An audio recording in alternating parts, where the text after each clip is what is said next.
आप सभी का स्वागत है आपके खुद के चैनल मैथमेटिक्स अकेडमी में। आज हम करने वाले हैं ट्रिग्नोमेट्री के ऊपर फोर्थ वीडियो। आज की इस वीडियो में हम देखेंगे ट्रिग्नोमेट्री की जो आइडेंटिटीज है। देखो, सारी आइडेंटिटीज एक ही बार में नहीं बताई जाएगी कि मैं बोर्ड पर लिख दूं 20 आइडेंटिटीज और आप उसको नोट डाउन कर ले और रट्टा मारे, नहीं। आज हम देखेंगे सिर्फ 2 या 3 या मैक्सिमम 4 आइडेंटिटी जो मैं बोर्ड पर लिखूंगी और आपको बहुत ध्यान से वो समझना है ताकि क्वेश्चन में प्रैक्टिस करते करते ही आप उसको याद कर ले। रट्टा मारने की अलग से जरूरत नहीं है। फिर उन्हीं आइडेंटिटी पे बेस हम 2-3 क्वेश्चन है आपके एनसीईआरटी के, हम वो करेंगे। क्लियर है? करें स्टार्ट? चलो शुरू करते हैं।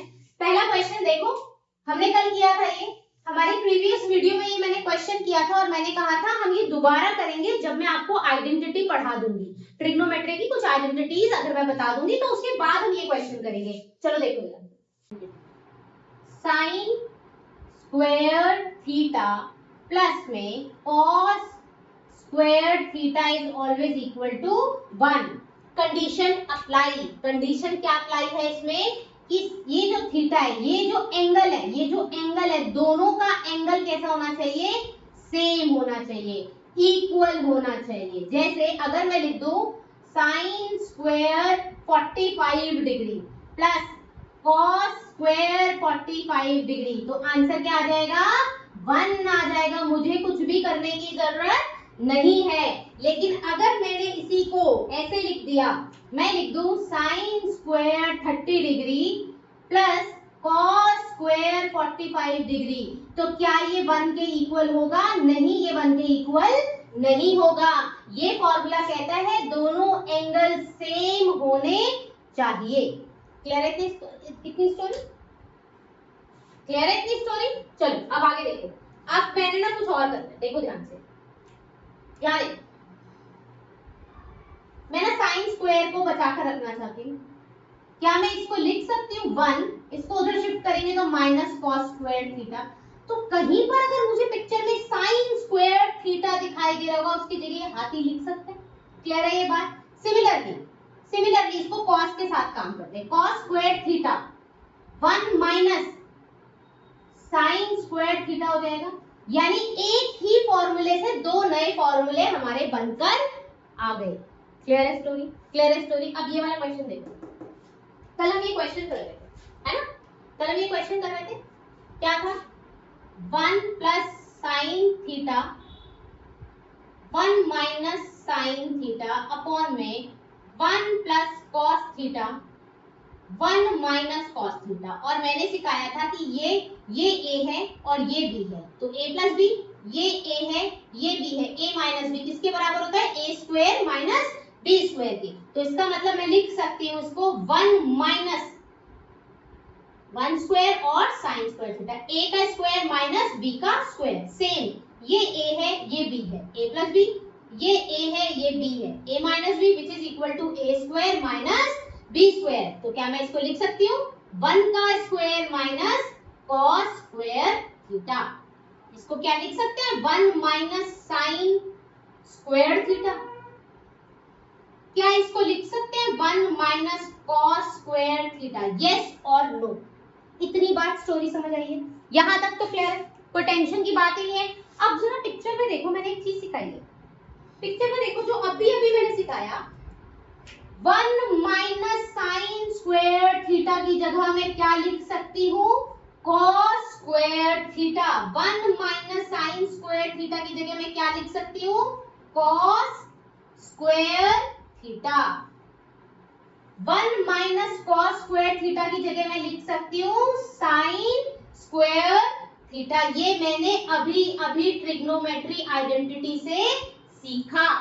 क्लियर है? अब देखो, अगर a की पावर 2 है, b की पावर 2 है, तो मैं लिख दूं ab की पावर 2। हाँ या ना? कोई तकलीफ तो नहीं है? यहाँ करने वाली हूँ मैं इसे। cos theta divided by sine theta की होल पावर कितनी आ गई मेरे पास? 2। यहाँ तक कोई तकलीफ? फॉर्मूला और देखो, बहुत ध्यान से देखो।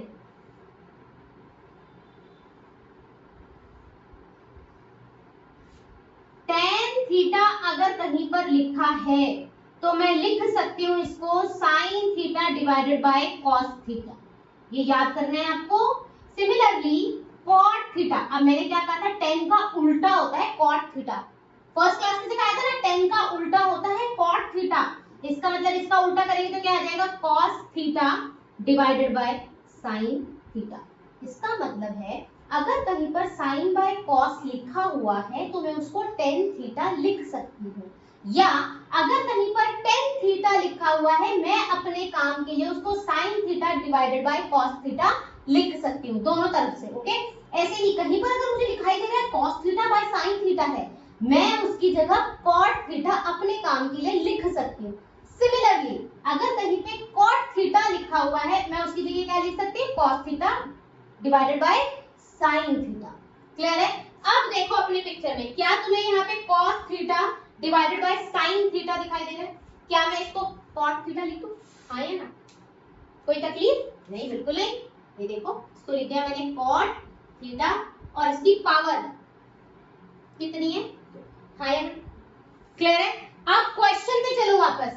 cot थीटा तो इसने मुझे दिया हुआ है, कितना है cot थीटा की वैल्यू, 7/8। कितनी है वैल्यू, 7/8, और उसकी होल पावर कितनी है, 2। तो आंसर कितना आ जाएगा, 49/64। यहाँ पर पाइथागोरस थ्योरम लगाकर क्वेश्चन सॉल्व करने की जरूरत नहीं थी। अगर आपको ये आइडेंटिटी आती होती, आपको ये पता होता a + b a - b को हम ऐसे लिख सकते हैं, आपको पता होता 1 - sin² थीटा = cos² थीटा होता है, और 1 - cos² थीटा किसके बराबर होता है, sin² थीटा होता है, तो आपकी गाड़ी यहाँ तक आ जाती और इसको आप लिखते cos theta divided by sin theta and which is equal to cot theta, और cot की वैल्यू तो दी हुई है, दैट इज 7/8। आप सॉल्व करते, इसीलिए ये पेपर में एमसीक्यू में क्वेश्चन आता है 1 मार्क में, जहां पर आप इसको देखते ही आंसर देंगे, अच्छा ये तो किस में कन्वर्ट हो रहा है, cot में, और cot की वैल्यू दी हुई है ऑटोमेटिकली। क्लियर है ये बात? सेकंड देखते हैं। क्वेश्चन नंबर सेकंड में दिया हुआ है इन्होंने कि 3 cot a = 4। सिखाया था मैंने कैसे करेंगे, इसको इधर शिफ्ट करेंगे, cot a = क्या आ जाएगा, 4/3। क्लियर? ये मुझे मिल गया। ओके, तो कि अगर मुझे सिर्फ ये वाली साइड सॉल्व करने के लिए एग्जाम में दी जाए, पार्टनर बताओ इसका आंसर क्या आएगा, तो क्या ये cot दिया हुआ है और मुझे tan के बारे में कुछ बताना है, तो क्या मुझे पाइथागोरस थ्योरम लगा के थर्ड साइड निकालने की जरूरत थी? नहीं, क्योंकि tan और cot तो दोस्त हैं। tan और cot क्या है, आपस में दोस्त हैं। हमें ये पता है tan थीटा का उल्टा यानी 1/cot क्या होता है, ये दोनों आपस में दोस्त होते हैं। यस, उल्टा होता है ना।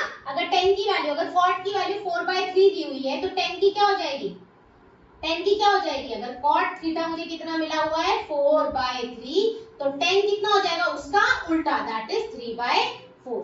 तो मैं डायरेक्ट क्वेश्चन सॉल्व कर लेती, मुझे थर्ड साइड निकालने की नीड नहीं होती, लेकिन यहाँ पर पड़ेगी क्योंकि इन्होंने साइन और कॉस दे दिया, तो हम क्या करेंगे, निकालेंगे, कोई बात नहीं भाई। ओके, चलो सॉल्व करते हैं। अब हमने क्या सीखा था, हमें दिया है 4/3 और cot होता क्या है हमारा, b/t। cot होता क्या है, b/t, यानी कि b की वैल्यू कितनी आ जाएगी मेरे पास, 4k। आई होप ये पता है, और t की वैल्यू कितनी आ जाएगी मेरे पास, 3k। क्लियर है? अपना ट्रायंगल बना लेते हैं यहाँ पे। देखो इसने किस एंगल के साथ काम किया है, अपने कन्वीनियंट के हिसाब से हम नाम a इसको दे देते हैं, ये b है, और ये क्या आ जाएगा हमारा c, ये हाइपोटेनियस, ये हमारा बेस हो गया, ये परपेंडिकुलर, और ये हमारे पास क्या आ जाएगा, हाइपोटेनियस। देखो वैल्यू क्या दी है, बेस दिया है 4k, परपेंडिकुलर है 3k, हाइपोटेनियस नहीं पता। चलो जी पाइथागोरस थ्योरम लगाते हैं। इन ट्रायंगल ABC बाय क्या मंगाया हमने भाई, पाइथागोरस थ्योरम, बेस का स्क्वायर प्लस परपेंडिकुलर का square is always equal to hypotenuse का स्क्वायर। बेस कितना है 4k, परपेंडिकुलर कितना है हमारे पास 3k, इक्वल टू h का स्क्वायर। देखो 4 का स्क्वायर यानी 16, कल भी सिखाया था, और ये आ जाएगा 9k का स्क्वायर इक्वल टू h का स्क्वायर। कितना हो जाएगा 25। क्या लिख सकते हैं, 5 का स्क्वायर, k का स्क्वायर h का स्क्वायर, है ना। 25 को लिख सकते हैं 5 का स्क्वायर। अब ये क्या हो जाएगा 5k का स्क्वायर इक्वल टू h का स्क्वायर। तो h की वैल्यू कितनी आ जाएगी प्लस माइनस 5k, लेकिन हम क्या लेने वाले हैं ओनली 5। तो h आ गया मेरे पास 5k। क्लियर? ओके चलिए यहाँ पे देखो। अब मुझे अपने क्वेश्चन को सॉल्व करने के लिए कौन कौन चाहिए, मुझे अपने क्वेश्चन को सॉल्व करने के लिए साइन की वैल्यू चाहिए, कॉस की वैल्यू चाहिए, टेन की वैल्यू चाहिए। चलिए साइन की वैल्यू निकालते हैं। साइन देखो सब में एंगल ए ही यूज किया ना, ए बिल्कुल ठीक है। साइन ए, साइन होता है p divided by h। Sine a p की वैल्यू कितनी है 3k और h क्या है 5।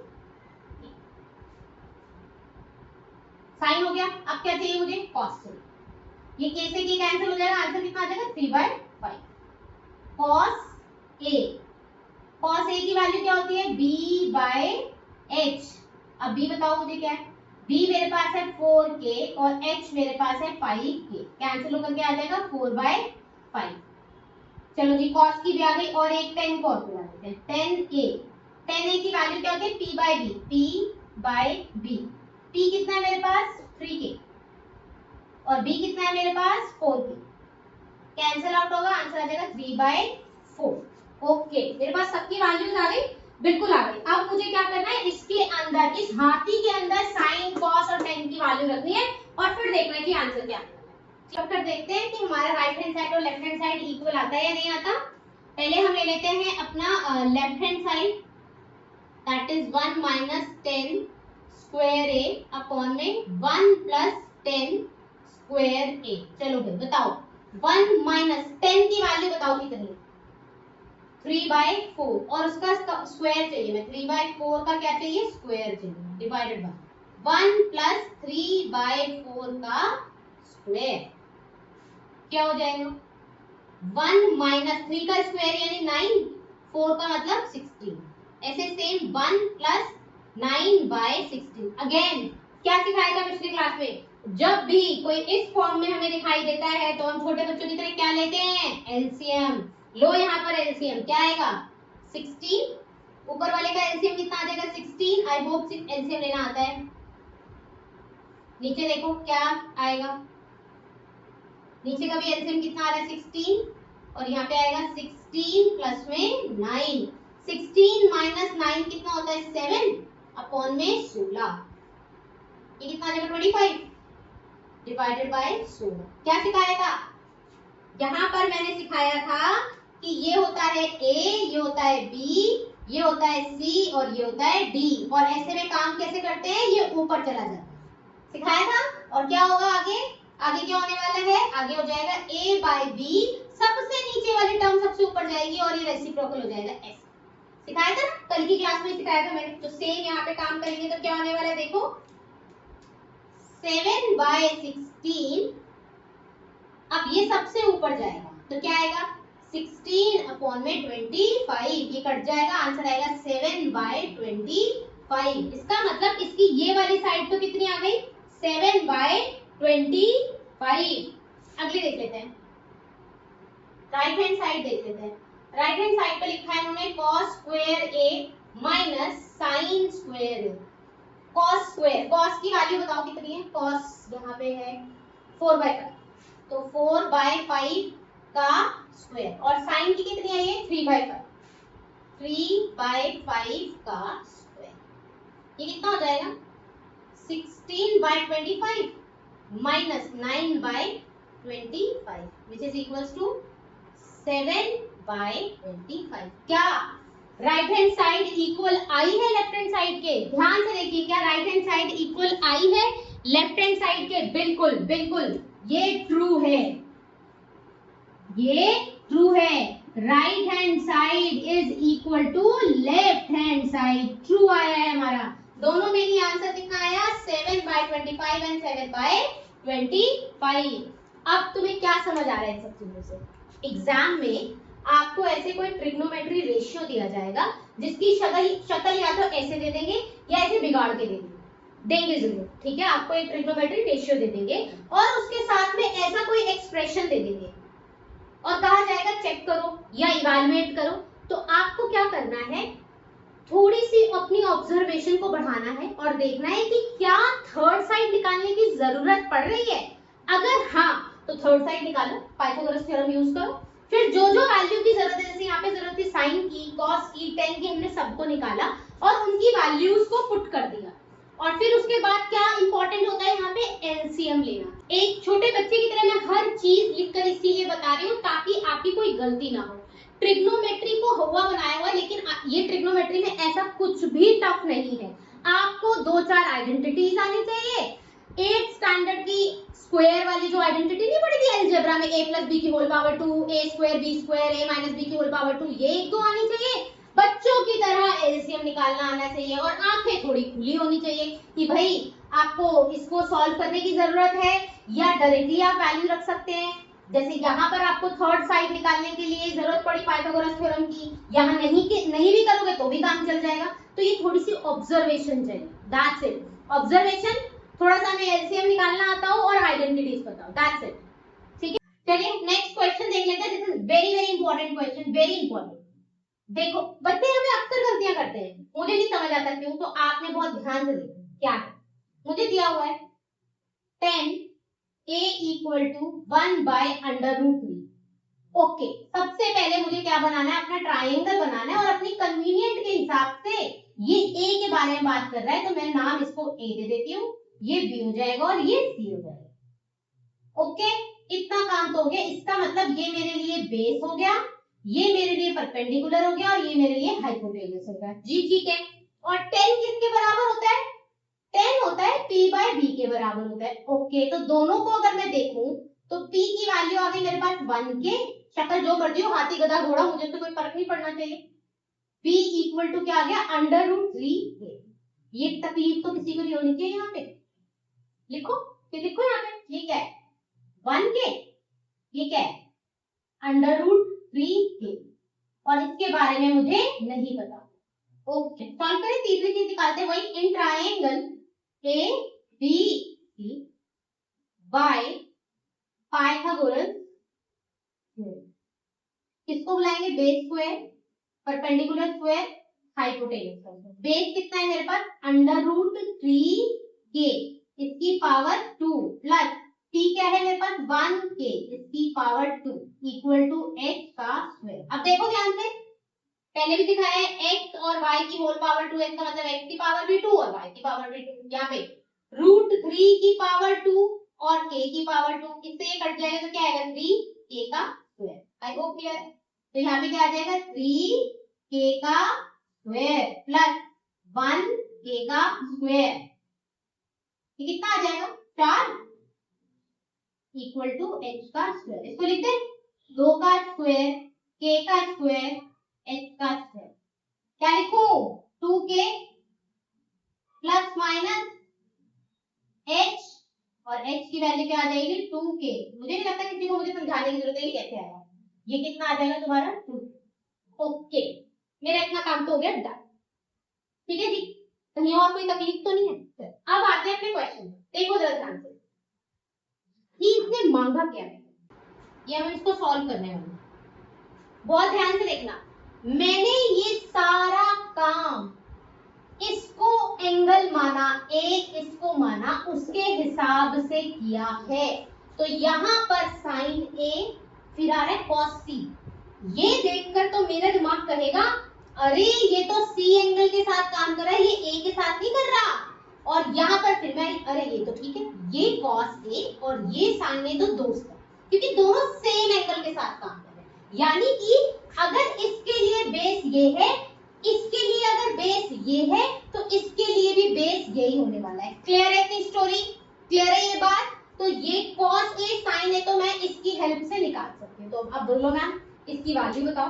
तो हम क्या करने वाले हैं, मैंने कहा sin a बताइए, तो आप कहेंगे sin a की वैल्यू होती है p/h। मैं कहूँ बताओ इसको देखिए, क्योंकि a एंगल तो यही है, बिल्कुल ठीक है। p की वैल्यू है मेरे पास 1k और h की वैल्यू मेरे पास 2k, दैट मींस मेरा आंसर आ गया 1/2। मैं फटाफट से लिख देती हूँ 1/2। ओके, ये काम तो हो गया मेरा खत्म।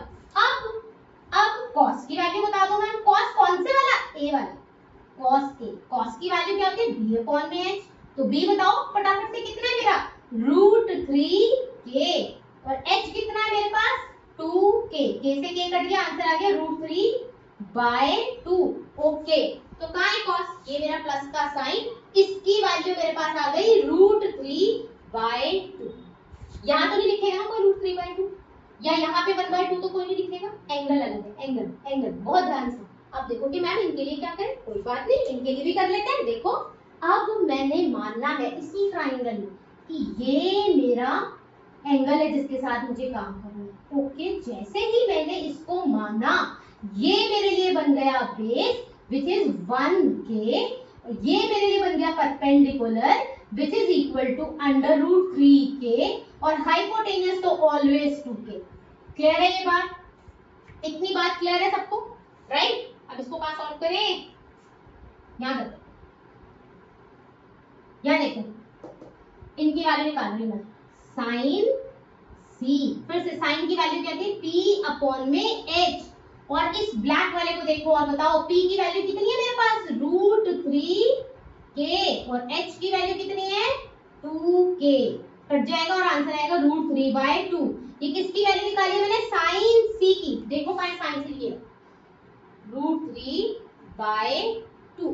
क्लियर है? ओके, अब cos c की भी निकाल लो, cos c क्या होगा b/h, देखो भाई b का है, b ब्लैक वाले में 1k अपॉन में 2k, ये कट जाएगा, आंसर आएगा 1/2। देखो cos c कट गया, डन। क्लियर है सबको, सबको क्लियर है कैसे हमने एक ही ट्रायंगल में दोनों तरीके से क्वेश्चन को सॉल्व किया है? ये बहुत इंपॉर्टेंट क्वेश्चन था इसीलिए। ओके, अब देखो 1 को 1 से मल्टीप्लाई करेंगे 1 आएगा, 2 को 2 से करेंगे तो 4 आ जाएगा, √3 को √3 से सॉल्व करेंगे तो आंसर कितना आएगा 3, और 2 को 2 से करेंगे तो कितना आएगा 4। अब क्या बचा, अगेन एलसीएम लो भाई, छोटे बच्चों की तरह एलसीएम लेंगे, क्या आएगा 1 + 3, आंसर आ गया 4/4, कट जाएगा तो आंसर कितना आ जाएगा, दैट इज योर आंसर। यानी इस पूरे का आंसर कितना आया 1। एनसीईआरटी की बुक में एक पार्ट ये है, एक और पार्ट है जो सेम ऐसा ही कुछ है, आपने उसको सॉल्व करना और मुझे आंसर बताना, ठीक है? This kind of question is very important क्योंकि ये बच्चों को कंफ्यूज करते हैं, ठीक है? तो ये एग्जाम पॉइंट ऑफ व्यू से ऐसे क्वेश्चन थोड़े से इंपॉर्टेंट होते हैं। चलिए आज के लिए इतना ही काफी है। अब अपनी एनसीईआरटी की बुक को आपने ओपन करना है और उसके अंदर देखना है कि एक्सरसाइज 8.1 में आप कितने क्वेश्चन खुद से ट्राई कर पा रहे हैं, खुद से ट्राई कर पा रहे हैं, और आपने वो नंबर मुझे बताना है कि मैम एनसीईआरटी 8.1 हमने खोली और उसके अंदर हमने ये क्वेश्चन हम खुद से ट्राई कर। क्लियर है? इसके अलावा अपनी एनसीईआरटी में एग्जाम्पल नंबर 1 आप कर सकते हैं, एग्जाम्पल नंबर 3 आप कर सकते हैं, एग्जाम्पल नंबर 4 भी आप कर सकते हैं। Okay, last 4 videos total included this video, इसमें जितना कंटेंट मैंने पढ़ाया है वो सब अगर आप मिला देंगे ना तो एक्सरसाइज 8.1 के एग्जाम्पल एंड एक्सरसाइज उसका 90% आप खुद से कर पाएंगे, ठीक है? ट्राई करिए और आप कितना कर पाए मुझे जरूर बताइएगा। नेक्स्ट क्लास में फिर से मिलते हैं। Thank you so much.